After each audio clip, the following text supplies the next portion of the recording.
प्रणाम मित्रों। मैं एक वीडियो देख रहा था जिसमें एक शख्स दावा करता है कि वह ओशो है।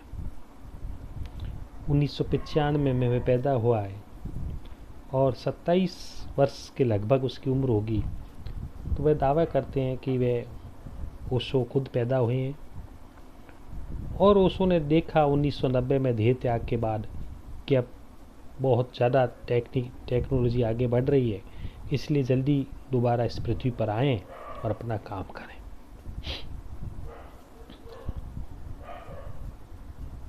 बड़ी अजीब तरह की बातें हैं मित्रों। क्या इस तरह की ये शख्स जो दावा कर रहा है क्या वाकई सत्य है या ऐसा सत्य नहीं है? यह कोई बहुत बड़ी विचार की बात नहीं है। इसके बारे में आगे आपको बताऊंगा कि इस तरह की बातों में हम क्यों उत्सुक होते हैं कि ये सत्य है या ये सत्य नहीं है। अगर ओशो हो भी तो क्या फ़र्क पड़ जाएगा, और ओशो नहीं भी है तो क्या फ़र्क पड़ जाएगा। लेकिन पहले अब इस शख्स की बात पर आते हैं कि यह दावा कर रहा है कि यह ओशो 1995 में जब पैदा हुए, ओशो ही दोबारा पैदा हुए हैं। तो थोड़ा सा ये समझने की बात है कि यह शख्स अब ऐसा दावा क्यों कर रहा है कि 27 वर्ष होने पर कि वह ओशो है। यदि ओशो वास्तव में ही पैदा होते, एक तरह से मान भी लें कि अगर ओशो पैदा होते, तो जब निर्दोष अवस्था बाल्यावस्था की निर्दोष अवस्था इसकी थी, जब ये 4 वर्ष के थे, 5 वर्ष के थे, तब ये बात ये क्यों नहीं अपने मुंह से कह रहे थे कि मैं ओशो हूं। लगता है ऐसा है कि बाद में इन्होंने ओशो को पढ़ा है, ओशो की वीडियो देखी है, ओशो की बोलने की शैली को इन्होंने बहुत प्रैक्टिस की है, और फिर इस तरह से क्या है कि इस तरह से हाथों को करके करके बोलना, ओशो की तरह बोलना, आँखों को चढ़ाना, ये सारा इसने प्रैक्टिस करके एक प्लेटफार्म तैयार करके अब यह सामने आए हैं कि वो ओशो है। यदि रियली ओशो होते तो फिर बहुत साल पहले जब ये छोटे से बचपन में थे तब यह बात इन्होंने क्यों नहीं कही थी। तो एक तो यही प्रश्न यहाँ खड़ा हो जाता है कि ये आप दावा क्यों कर रहे हैं। दूसरी बात कि कोई भी बुद्ध पुरुष हो, ओशो ने खुद ने कहा है कि कोई भी बुद्ध पुरुष होता है वे अपने समय से बहुत आगे होते हैं, समय से बहुत आगे होते हैं।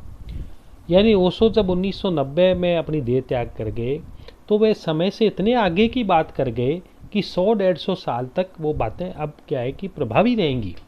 100-150 सालों तक उन बातों पर पूरा प्रभाव रहेगा। और हम देख भी रहे हैं कि आज भी ओशो की बातें प्रासंगिक पूरी की पूरी लगती हैं। ओशो की बातें अप्रासंगिक नहीं हुई। तो इतनी जल्दी कोई बुद्ध पुरुष 5 वर्ष में ही दोबारा पैदा हो जाए तो फिर वह ओशो की खुद की ही बात कि भाई समय से आगे बुद्ध पुरुष होता है, तो कहाँ समय से आगे हुए।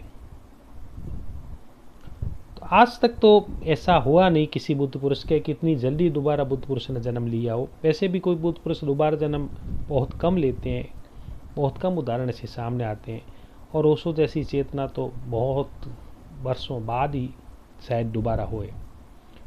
तो यह भी कुछ ठीक नहीं लगती बात, इनकी सही नहीं लगती कि 5 वर्ष के दौरान ही दोबारा जन्म लेने की बात ओशो ने सोच ली हो,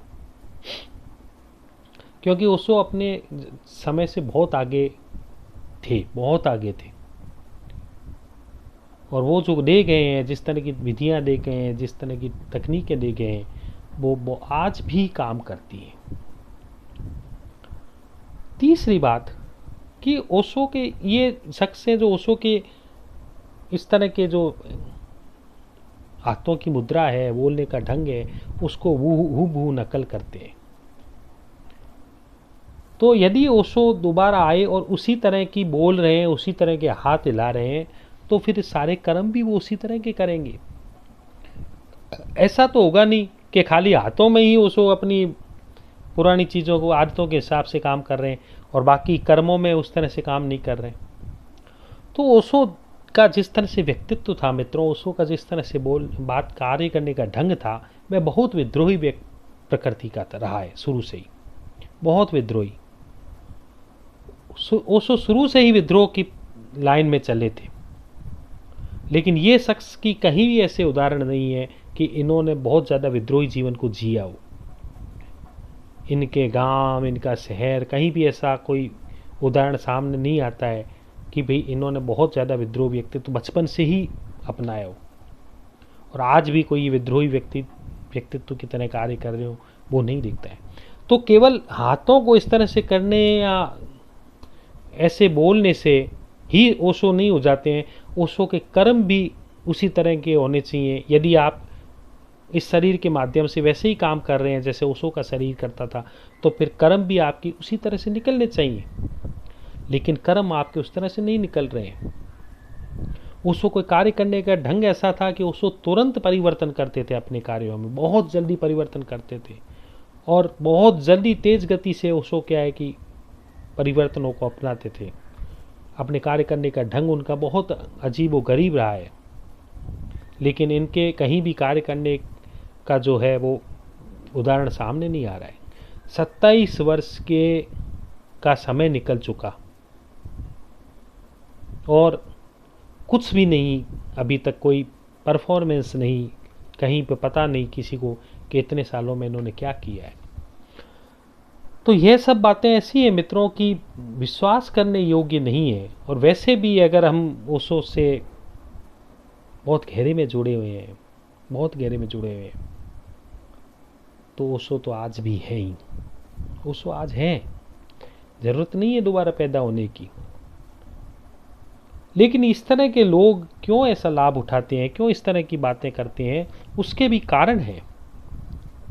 और उसका कारण ये है कि यह अच्छी तरह से वह जानते हैं कि आज भी हम में से अधिकांश शिष्य जो हैं वो ओशो की आइडेंटिटी से बहुत ज़्यादा मोहग्रस्त हैं, बहुत ज़्यादा जुड़े हुए हैं।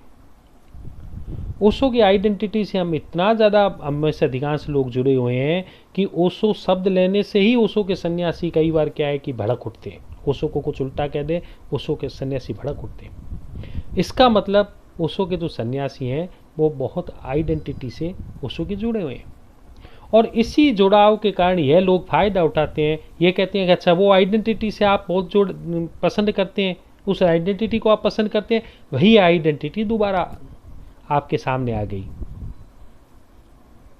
तो इस तरह से इसलिए हमें बेवकूफ़ बनाया जाता है क्योंकि हम आज भी ओशो की आइडेंटिटी से जुड़े हुए हैं।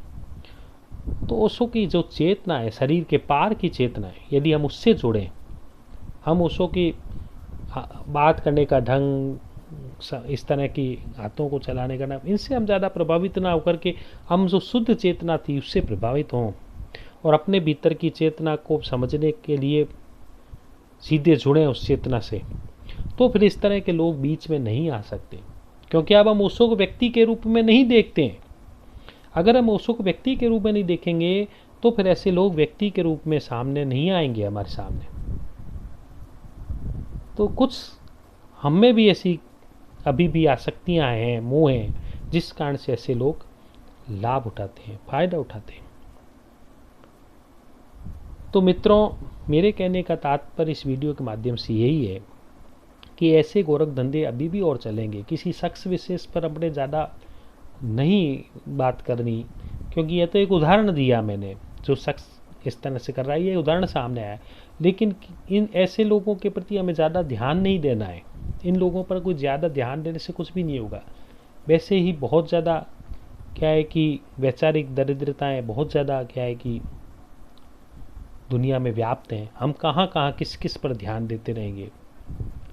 तो ऐसे लोगों पर ध्यान नहीं देकर के अब हमें अपने चेतना की स्थिति पर ही हमें ध्यान देना है। ओशो आज भी मौजूद हैं।